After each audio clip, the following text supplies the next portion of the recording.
জেঠিমণি, এই দুর্দান্ত কাজটা করার জন্য আমার তরফ থেকে তোমার একটা গিফট পাওনা রইল প্রতীক। না না জেঠিমণি, তুমি এভাবে বাহবা দিও না। আমি সত্যি খুব অন্যায় করেছি, ইডিয়েটের মতো তোমাকে অপমান করেছি। তুমি আমাকে যা শাস্তি দেওয়া দাও, কিন্তু এভাবে লজ্জা দিও না জেঠিমণি। আরে না বোকা ছেলে, আমার তোমার ওপর কোনো রাগ নেই। উল্টে তুমি যা করেছো তার কোনো তুলনাই হয় না। শুধুমাত্র তোমার জন্য ওই গেঁয়ো মেয়েটা উদয়ের জীবন থেকে সারা জীবনের জন্য দূরে চলে গেছে। আর উদয়ও দেরিতে হলেও বুঝতে পেরেছে যে ওই বাজে মেয়েটা ওর যোগ্য নয়। এতদিন আমি, সৃজা আর তোমার মা মিলে যেটা করতে পারিনি, তুমি সেটা একা করে দেখিয়েছো প্রতীক। জেঠিমণি, আমি পেরেছি, কিন্তু কিভাবে পেরেছি সে আসল সত্যিটা কোনোদিনও জানতে পারবে না তোমরা। যাক, ফাইনালি দিদির সামনে কলার তুলে ঘোরার একটা সুযোগ এলো। এমনি এমনি কি আর বলি, আমার বাবুই বেস্ট। কি তোমরা মুখ গোমড়া করে দাঁড়িয়ে না থেকেই আনন্দটা সেলিব্রেট করার ব্যবস্থা করো। আজ উদয় ফিরলেই ওর জীবনটা এমন আনন্দে ভরিয়ে দেবো আমরা যে ওই মেয়েটার সঙ্গে সঙ্গে ওর অতীতটাও জাস্ট ভুলে যাবে। ঠিক আছে ঠিক আছে বৌদি, আমি এক্ষুনি ব্যবস্থা করছি। চল। সেলিব্রেট করো জেঠিমণি, খুব ভালো করে সেলিব্রেট করো। আমার ফার্স্ট স্টেপটা সাকসেসফুল হয়েছে, এবার ধীরে ধীরে বাকি স্টেপগুলো সাকসেসফুল করতে হবে। আর তখন কিন্তু আমি সেলিব্রেট করবো জেঠিমণি, আর তোমরা তোমরা চড়ে পুড়ে শেষ হবে।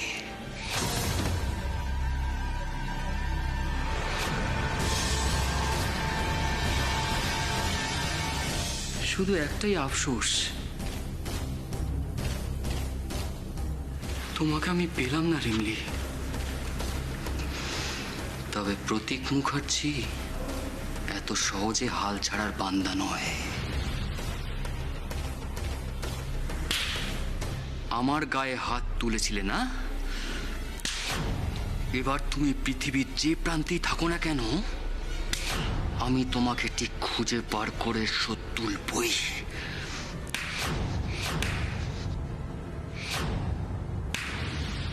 আহা গো, কি সুন্দর মানাইছে দুটো রে, একেবারে রাজজটক। কাকি, হ্যাঁ কেমন আছো? আর বিধানদা আর সমীরদা কেমন আছে? সবাই ভালো আছি রে, সবাই ভালো আছি। থাক থাক থাক। হারু কাকা কেমন আছে? হারু কাকা ভালো আছি, ভালো আছি। সুভাষ কাকা কেমন আছে? এইবার না ফসলটা খুব ভালো হয়েছে, আর ভালো দামে বেচতে পারছি, আর কি চাই করে।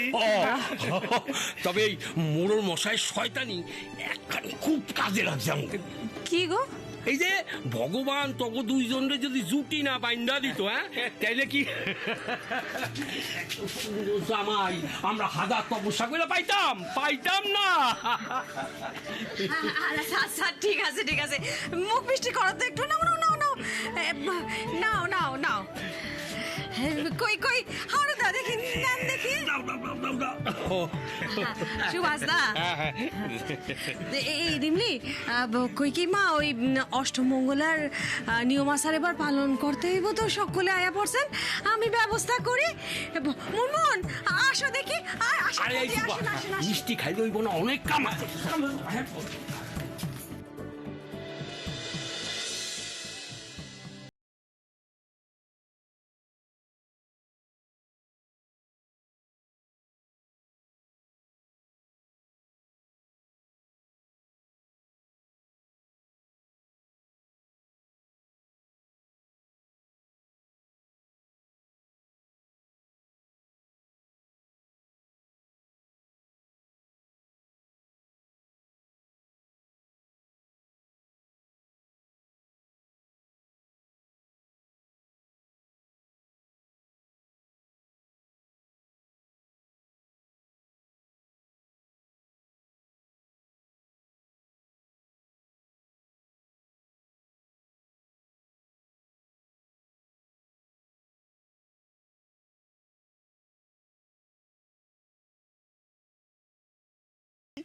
কে? রিমলিয়ার ছোট বাবু অষ্টমঙ্গলা করতে এইছে, খুব হইচই হইতাছে দেখলাম। এ তো খুব ভালো খবর। শোন, তুই এক কাজ কর, ওই ছোট বাবু কখন ঢোকে কখন বেরোয় সব কিছু দেখবি, মানে ওই মাধায়ের বাড়ির উপর তুই সব সময় নজর রাখবি। ঠিক আছে কর্তা। মোরলদারে যে এত তাড়াতাড়ি বাগে আনতে পারবো এই তো আমি চিন্তাই করতে পারি নাই।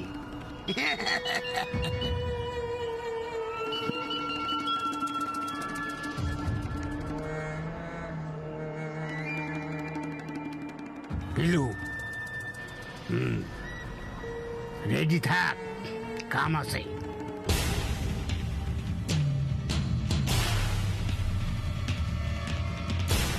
শোনেন, এই মাসের বাগের টাকা তো আপনার আমি দিতে পারুন না। কাজের সবটাই তো আমাকে সামলাইতে হয়। আর আপনি মাস গেলে কি করেন? মাস গেলে আপনি নিজের টাকাটা বুঝে নেন। সাপ সাপ শুনে রাখেন, আপনারে এই মাসে ভাগের টাকা আমি দিতে পারুম না, কেমন? এইবার মোরলদা বুঝতে পারবে কত ধানে কত চাই।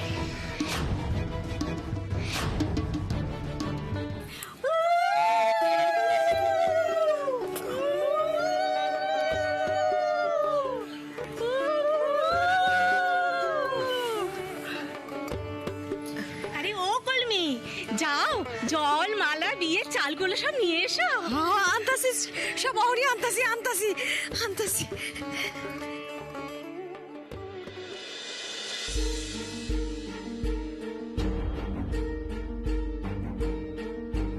এটা ঠিক হচ্ছে না রিমলি। তোমার ভালো করতে গিয়ে আমি আবার যেচে নিজেকে এসবের মধ্যে জড়িয়ে ফেললাম। ওরে সাটিস, এই আসর তো দেখছি খুব জমে উঠছে। ভালো।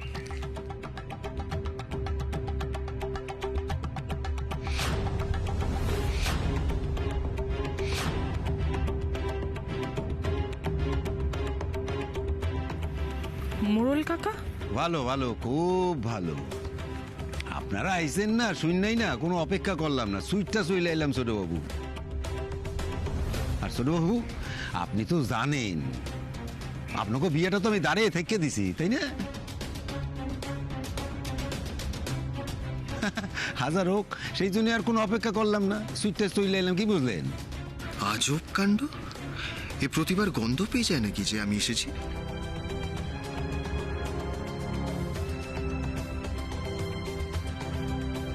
মোড়ল মশাই, আমি কইতেছিলাম কি, আপনি দাঁড়ান, আমি বলছি।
ভুলে যান নাই ছোটবাবু, তার বদলে আমার বলা পোল্টুরে সারানের ব্যবস্থা করতে হবে।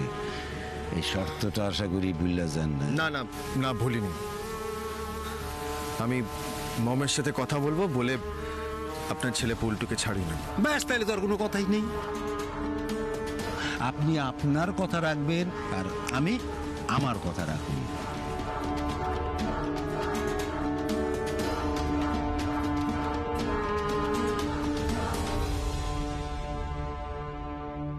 গাড়ি বাবু,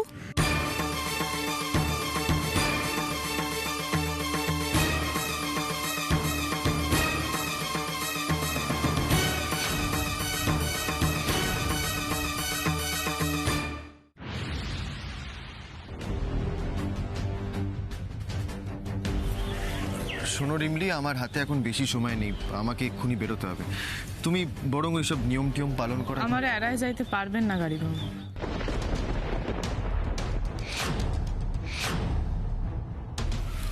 আপনার লগে মোড়ল জেঠুর সব কথা আমি শূন্য ফেলাইছি গাড়ি বাবু।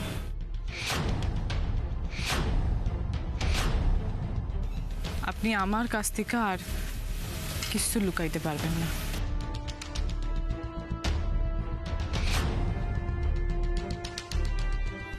কিন্তু কেন গাড়ি বাবু, আমার পরিবারের জন্য আপনি এত কেন ভাবতেছেন? কি কি কি কি করেছি আমি তোমাদের জন্য? আপনি তো আমারে এখানে রাইখা যাইতে আইছিলেন গাড়ি বাবু, তাহলে আমাদের জন্য এত ভাবনা কেন? কত বিপদের মধ্যে পইরা আপনার এই মিথ্যা অভিনয় করতে হইতাছে, আমি বুঝি গাড়ি বাবু। কিন্তু হঠাৎ আজ আমাগো পরিবারের বাঁচানোর জন্য এত ভাবতাছেন কেন?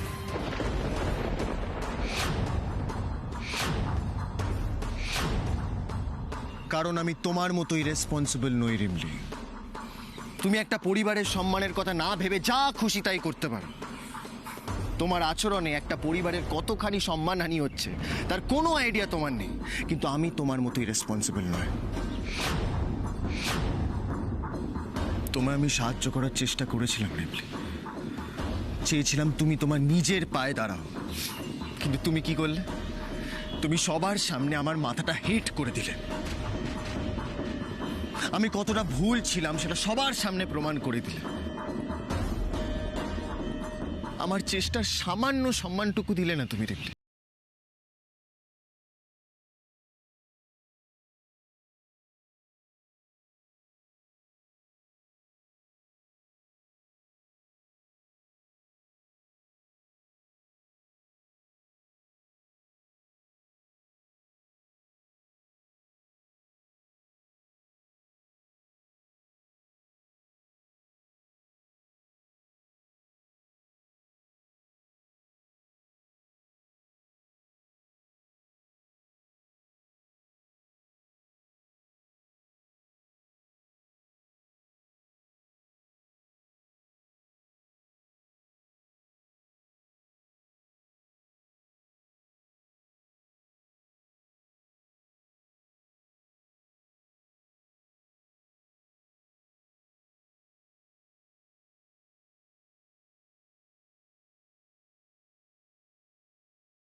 খারাপ গাড়ি বাবু, ও যদি সারা পায় না তাইলে তাইলে গোটা গাটা সব বনাশ কইরা ফেলাইব। ও সারা পড়লে অন্যায় হইব গাড়ি বাবু। তুমি ন্যায় অন্যায়ের কথা বলছো রিমলি? গাড়ি বাবু আপনি দয়া করে আমায় জ্ঞান দেওয়ার চেষ্টা করো না।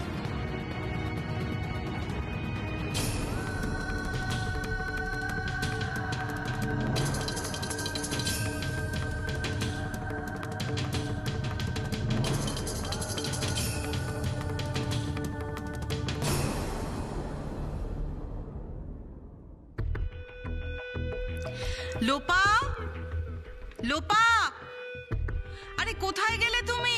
লোপা। হ্যাঁ দিদি, ডাকছিলে? উফ, কতক্ষণ ধরে ডাকছি, কোথায় থাকো বলো তো? বলছি যে তুমি যাও এক্ষুনি জনার্দনকে বলো আজ কিন্তু উদয়ের পছন্দ মতো সব কটা রান্না করতে হবে। যাও গিয়ে বলো বলো। আচ্ছা দিদি, দিদি তুমি তো উদয়ের পছন্দ মতো সব রান্না করতে বললে, কিন্তু উদয় যে রিমলিকে নিয়ে কোথায় গেছে সেটাই তো আমরা জানি না। তোমার কি উদয়ের সঙ্গে কোনো কথা হয়েছে?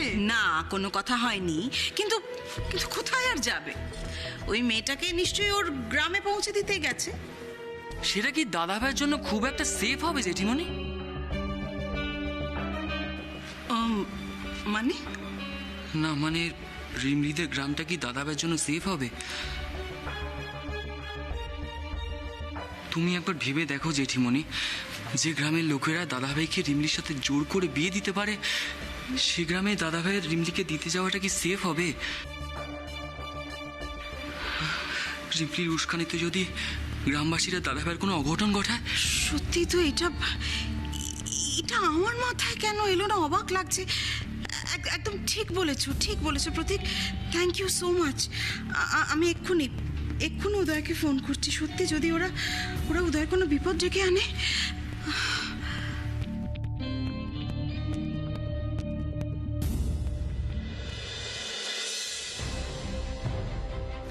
ছোট বাবু, মোড়ল মশাই কি কইতেছিলেন? আবার কোনো মতলব নাই? আমি যা করার করে দিয়েছি। শুধু আজ কেন, আর কোনোদিনও আপনাদের মোড়ল মশাইকে নিয়ে চিন্তা করতে হবে না। ভবিষ্যতে মোড়ল মশাই যাতে আপনাদের ডিস্টার্ব না করে তার ব্যবস্থা আমি করে দিয়েছি। আপনি কি করেন ছোট বাবু? কথা বলে নিয়েছি ওনার সাথে। রিমলি, হ্যাঁ বলো মাম। উদয়, আচ্ছা বেটা, তুমি সেই যে রাত্রির বেলা মেয়েটাকে নিয়ে বেরিয়ে গেলে, তারপর কোথায় গেলে? আরে সেটা তো জানাবে। তুমি বাড়ির কাউকে কিচ্ছু জানাওনি। আচ্ছা তোমার কি মনে হয় বাড়ির লোকজন তোমার জন্য চিন্তা করবে না? সবাই চিন্তা করছে। কোথায় আছো তুমি? মম, আমি রিমলির গ্রামে এসেছি, ওকে এখানে রেখে যেতে। খুব সাবধান বেটা। ওখানকার মানুষজন যে একদমই ভালো নয় সেটা নিশ্চয়ই তুমি এতদিনে বুঝে গেছো। গ্রামের ওই লোকগুলোকে একদম দেখতে পারি না আমি। প্রত্যেক কটা লোক শয়তান, নিজেদের স্বার্থ সিদ্ধির জন্য যা নয় তাই করতে পারে। এখন রাখছি মম। বেটা প্লিজ মম, তুমি আর ফোন করো না। আমার কাজ শেষ হলে আমি চলে আসবো, তুমি চিন্তা করো না। ওকে।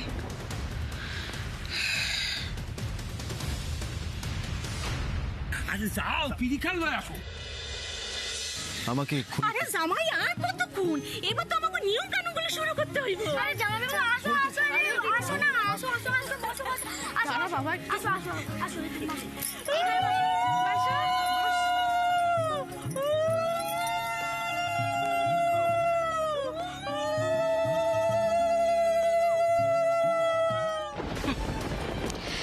রক্ত কথা বলে, বুঝলে প্রতীক?